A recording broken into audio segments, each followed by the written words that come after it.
तेजस्वी यादव ने कहा कि आपके आशीर्वाद से 14 नवंबर के बाद महागठबंधन की हुकूमत बनेगी। हुकूमत के क़याम के बाद 14 जनवरी को माई बहन योजना के तहत बिहार की तमाम ख़वातीन के खातों में 30,000 रुपये की रकम जमा कराई जाएगी। उन्होंने कहा कि बिहार के नौजवानों को रोज़गार के लिए बाहर जाना नहीं पड़ेगा और घर के एक फ़र्द को सरकारी नौकरी दी जाएगी। महागठबंधन ही की हुकूमत बिहार में सबको रोज़गार फराहम करेगी।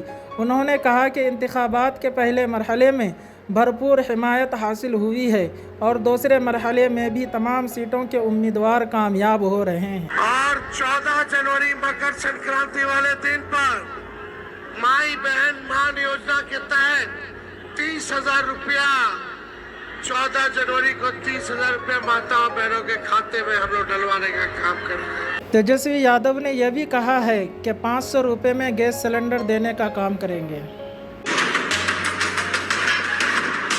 राहुल गांधी ने इतवार को किशनगंज में महागठबंधन के उम्मीदवारों की हिमायत में रैली निकाली। रैली के दौरान उन्होंने मोदी और इलेक्शन कमीशन पर कड़ी तनकीद की। राहुल ने कहा, इन लोगों ने वोट चोरी करके हरियाणा, महाराष्ट्र और मध्य प्रदेश में हुकूमतें बनाई हैं।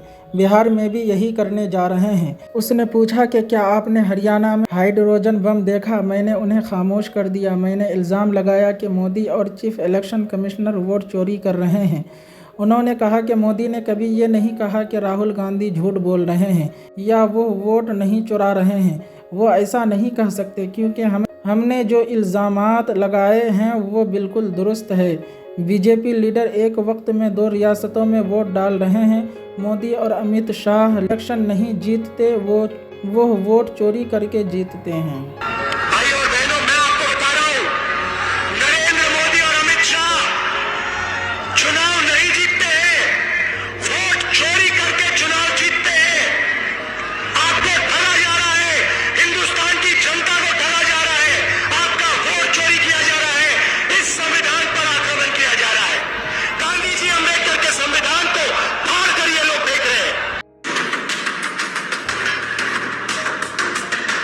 बिहार में अहम असम्बली इंतखाबात के दूसरे और आखिरी मरहले के लिए मुहिम इतवार की शाम ख़त्म हो गई, जिसके साथ ही रियासत में इक़्तिदार के लिए हरीफों के दरमियान अहज़ाब की जंग और 1 माह से जारी लफ्ज़ी तकरार का भी इख्तिताम अमल में आया। पहले मरहला में 6 नवंबर को रिकॉर्ड 65% पोलिंग हुई थी।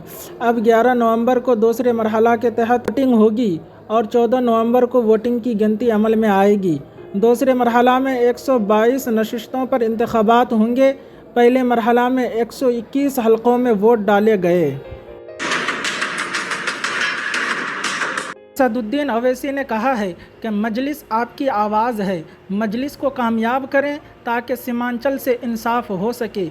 यहाँ पर दवाखाने, पुल, सड़कें, स्कूल, फसलों की खरीदी के मरकज़, नदी कटाव को रोकने के काम करवाए जा सकें।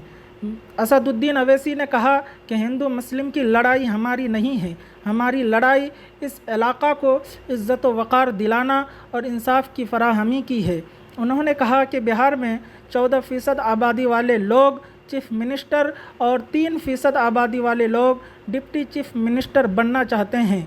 अगर 17% आबादी वाली अक़लियतें अपने मुत्तहिदा वोट का इस्तेमाल करेंगी तो सीमांचल का बेटा ही चीफ मिनिस्टर बनेगा।